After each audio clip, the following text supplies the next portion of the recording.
Oh, Kenpachi, you beautiful son of a bitch. I fucking love you. You beautiful bastard. You beautiful bastard.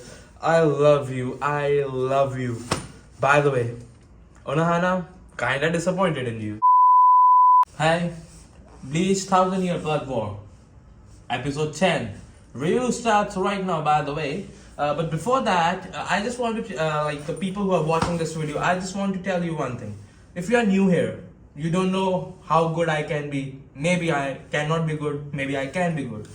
We will find out. You just stick to this video for 5 minutes. Okay, not more than that. If you don't like this video, go. Okay, give it a shot. You don't have to give it a shot. Give it a shot if you want to. If you have extra 5 minutes. Okay.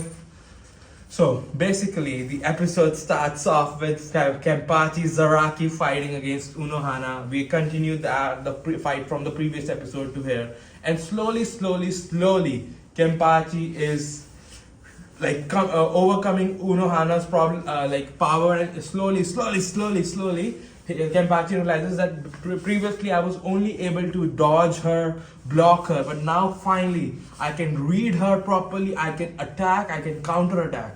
Slowly, he's getting stronger, he's regaining his original strength. I love that, okay? Because now we find out the best part of this episode. Easily the best, like no questions, best part of this episode was this. When Kenpachi, Unohana monologues in this episode, tells us the backstory, the history between him and Kenpachi was that Unohana went to the Roikon district, probably the farthest Rukon district, the Rukon district in which Kenpachi lives basically, and decides to she will kill off basic gangs in here and get a fight out of it, and maybe she finds someone who can give her some fun out of it basically. And she's not able to get anyone, and one of the lieutenants, I don't know if it's a lieutenant or one of the probably a seated member, tells Unohana, ma'am, there's no one probably here, almost definitely here, that can quench your thirst to fight. I know you are here for a fight, you don't care that much about this killing off gangs, because it won't affect the Saturday that much and will make Saturday that much peaceful. But there's no one who can even compete with you in here. At least go to Yamamoto if you want to. That can give you a good fight. He can give you a good fight probably. And Huna's like, oh yeah, you're right. And the dude mentions the pile of bodies over there, and he assumes that Unohana killed those hundreds of people off. And Unohana is like, oh, what the hell? When did that pile of bodies got there? And then we get to see a young Kenpachi'S Zaraki in the flesh, baby. And that's important because what later on happens in the episode, it's kind of important that he's in the flesh right now. So finally we get to see Kenpachi jumping from the pile of bodies to Unohana, stabs her hair. And finally, we now finally know why Unohana got the scar in her, and she hides it for, I guess, obvious reasons, that she doesn't want to look like a Shinigami original Gorda 13 member who was damaged somewhat by anyone. I don't know, it can be a thing, but I love that fact. And we get to see that during this whole fight, Unohana, this is my favorite part. Hey, if you are liking this video, please remember to comment, share, subscribe, and what?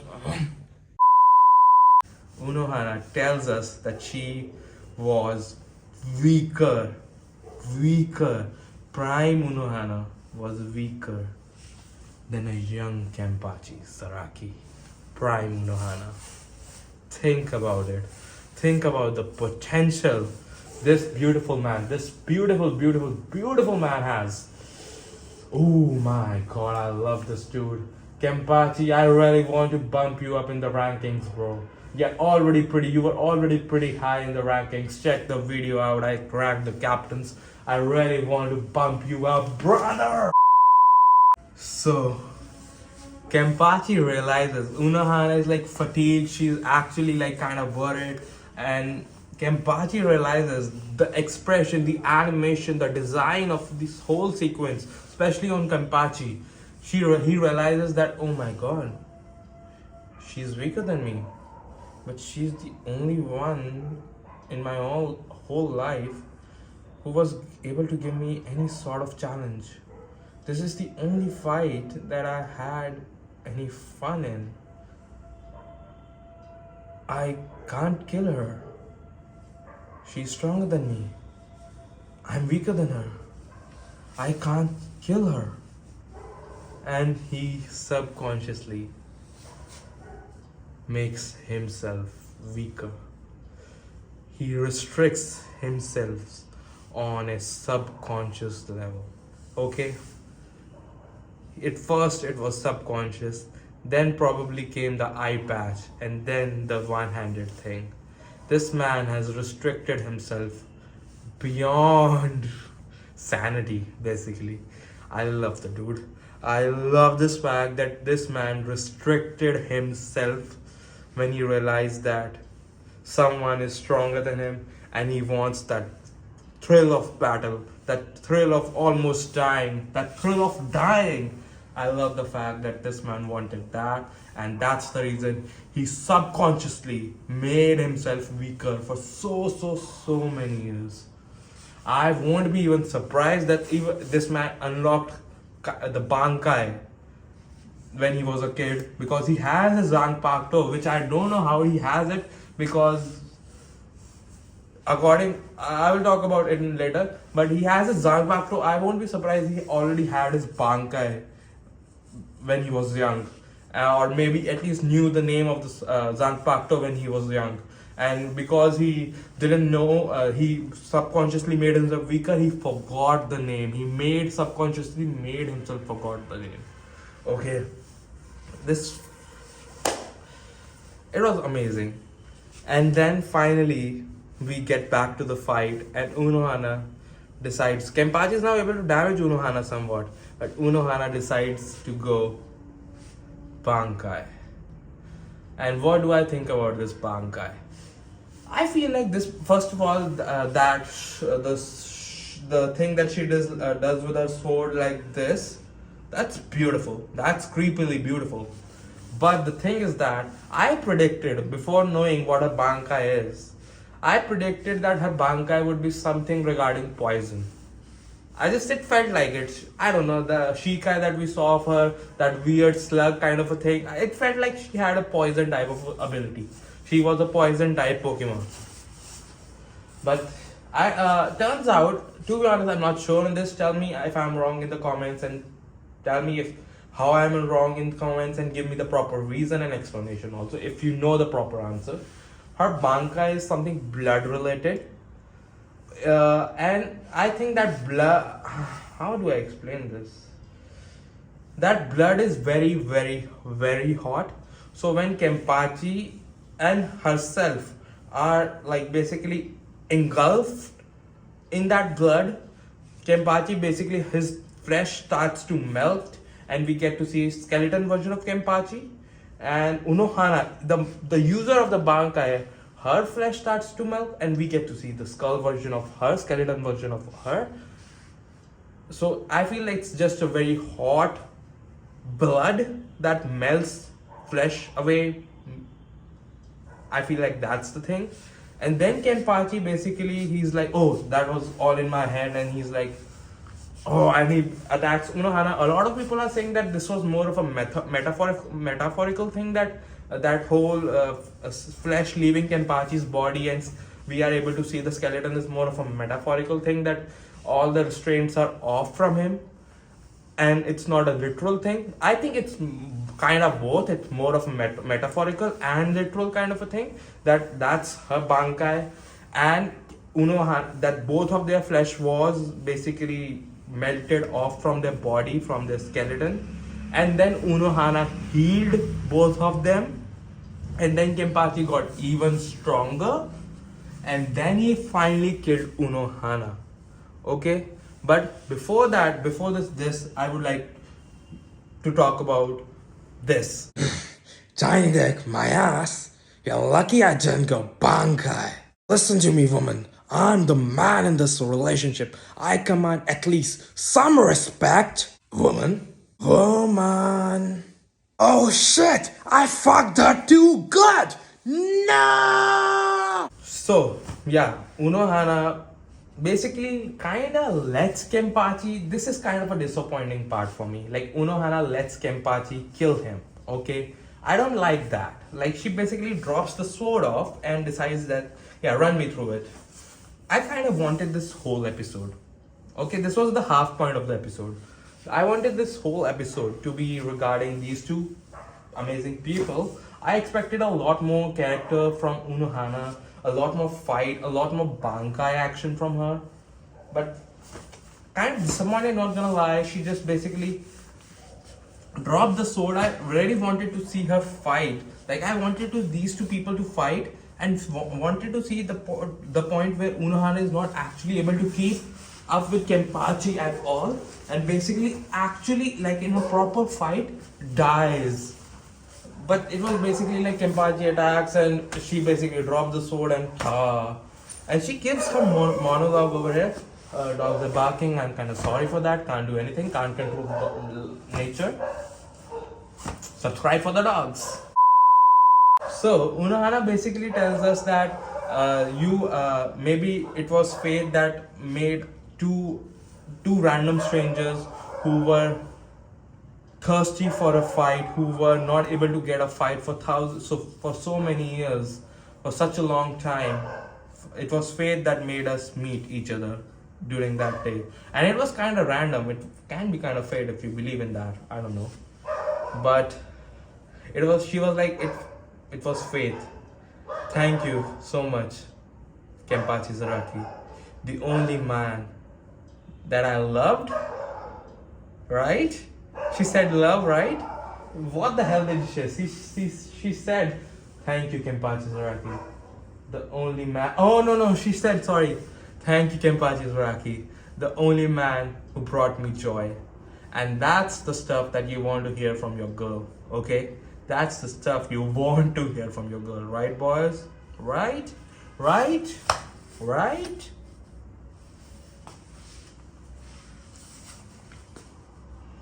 It was, and finally, oh my god, finally, we get to see Kenpachi. Like, Kenpachi is very sad. He's kind of sad because he's like, don't die, don't die, don't die. I want us to fight in the future also. Don't die, please don't die, please don't die. And he's very sad.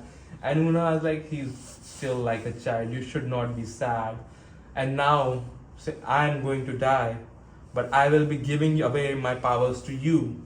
So I guess Kenpachi gets to have Unohana's bankai also, which maybe which may get expanded upon in the future episodes, maybe, because she specifically said that I have nothing left and I am giving away my powers to you.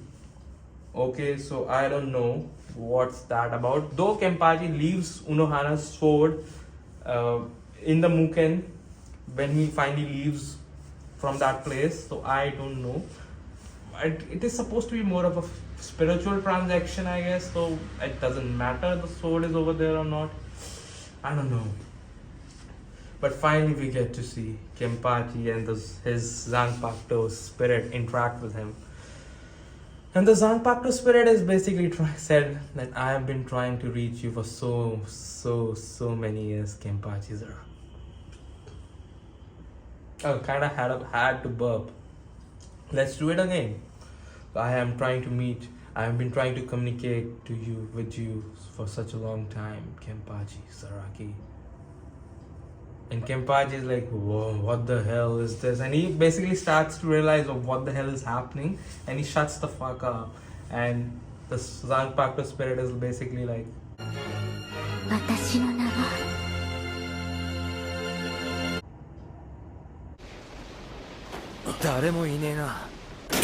Son of a gum-chewing funk monster! Why the fruit does all this funny stuff happen to me? Forget my life! Always surrounded by miserable unfailing clods, like this whole world just likes to bend me over and find me in the Alps.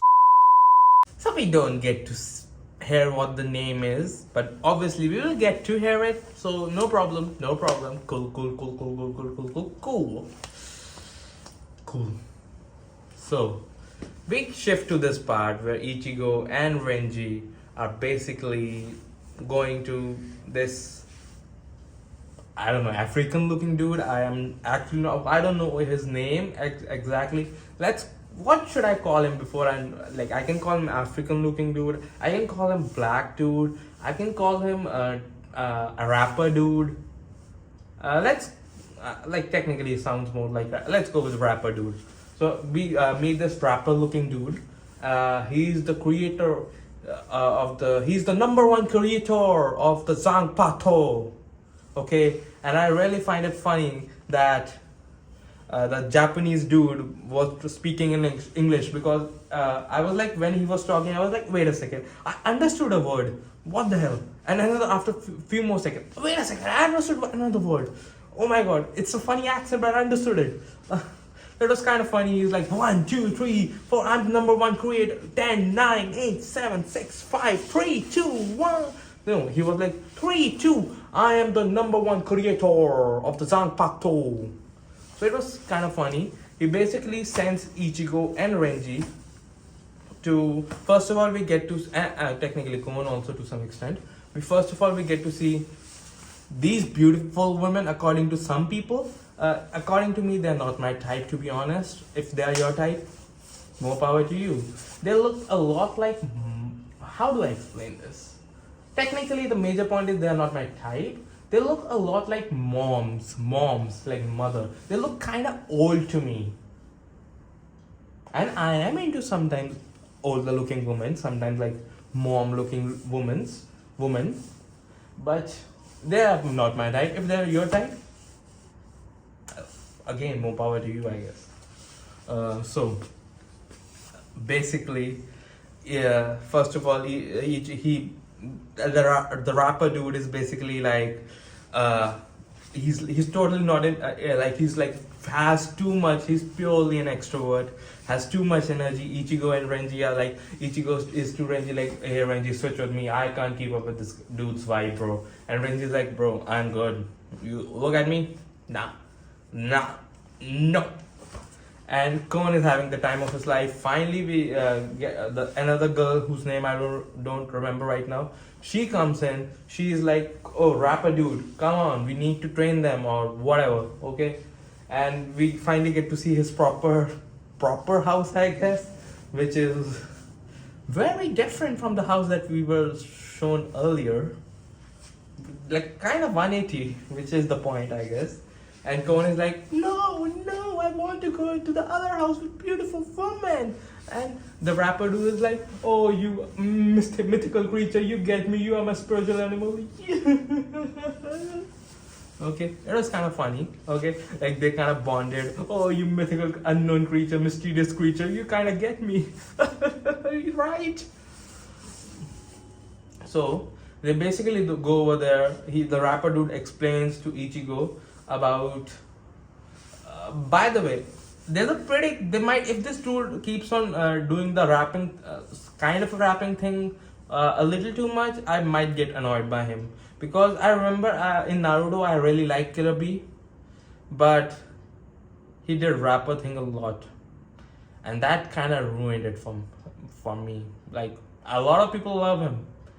I'm not a big fan of rap. I actually don't like rap. So he kind of ruined it for me, Killer B. I still like him as a character, minus the rap. And that's a very big part of his character. It's kind of difficult. So what the hell happens? So Ichigo and Renji are basically like in this cave kind of a thing where we get to see the Zanpakuto. I don't know the name of these things. Like, it starts with Ashukichi, something like that. Ashuchi, something like that. So let's call them. Should I call them? Let's call them prototype Zanpakuto spirits, prototype Zanpakutos. Okay, so these prototype Zanpakutos, we get to see their spiritual, physical form in a way, and they're not happy with both of them. The rapper dude basically brings Tensa Zangetsu and Zabimaru and breaks them, and he's like, these Zanpakutos were not loved at all. It's so they broke off so easily. You people need to take care of your Zanpakuto. They're kind of part of you.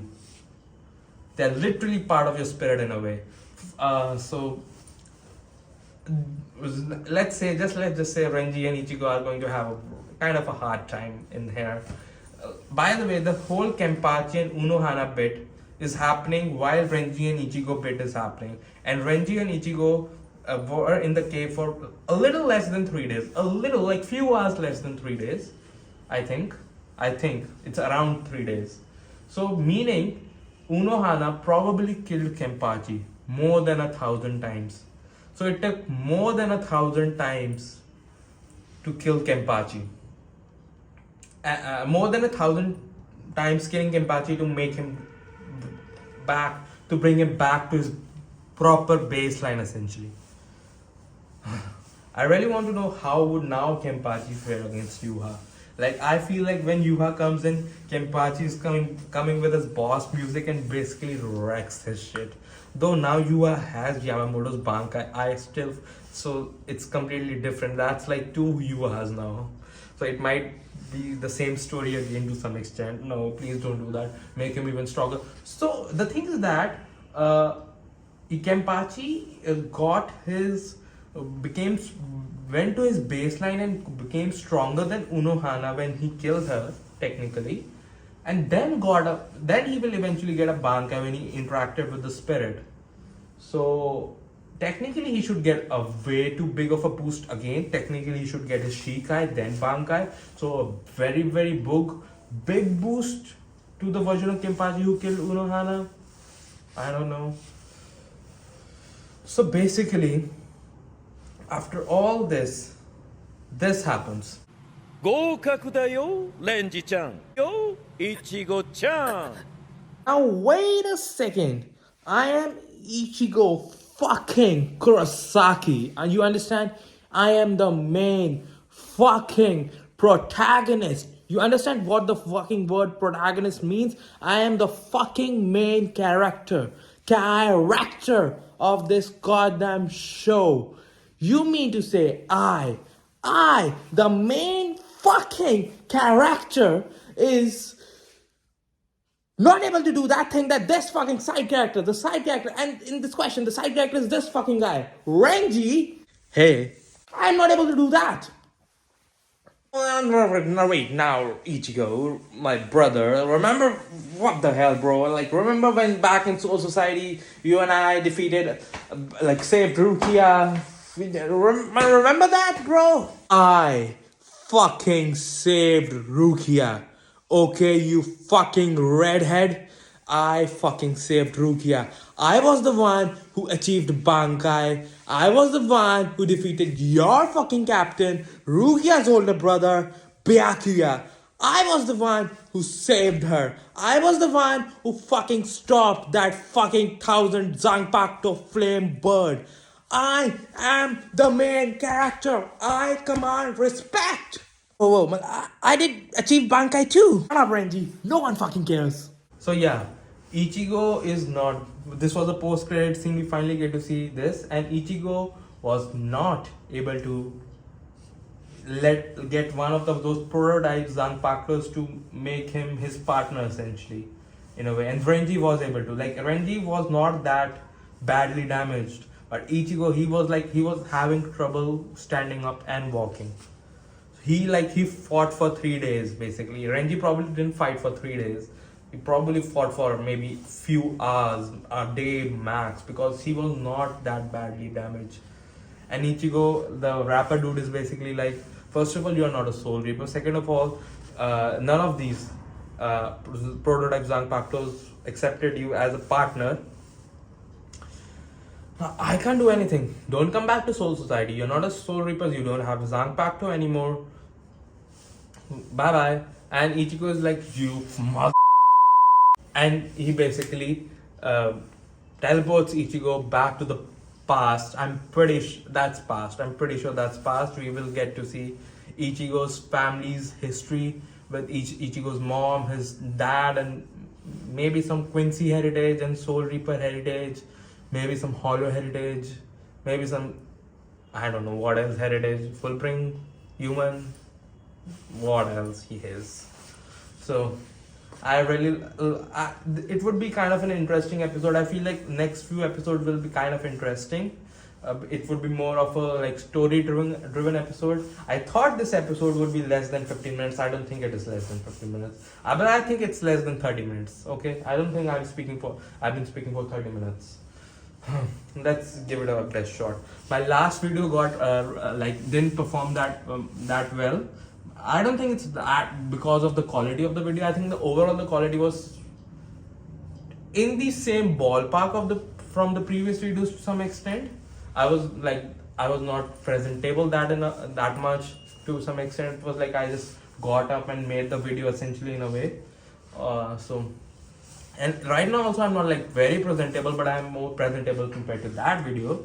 So it didn't get that many views. Also, I posted that video on Sunday, and on Monday basically the episode came out. So people were already done with the episode number 9. So they were like, we don't want to talk about episode number 9 anymore. We want to talk about episode number 10. I will try to post this episode as soon as I can. By the way, this might be the last episode in this house for me. The reason I will tell you in the future, I guess, if you want to know. This is like technically my house. The reason it's probably not that extreme that you are thinking. Okay, calm down. It's not that extreme, I think. So, episode overall was good. Kind of a few problems that I have with the series in general, especially in this episode. A lot of people are now starting to say that, but I have been saying that for a while now. Episodes are a little too fast paced in my opinion. Like they're a little too fast. Like I wanted this whole episode to be about Kenpachi and Unohana. Kind of, not gonna lie. I really wanted to just see them fight, but that did not happen. And that's pretty much it. Ichigo, Renji, Kon probably will have some important part in this arc. I've heard.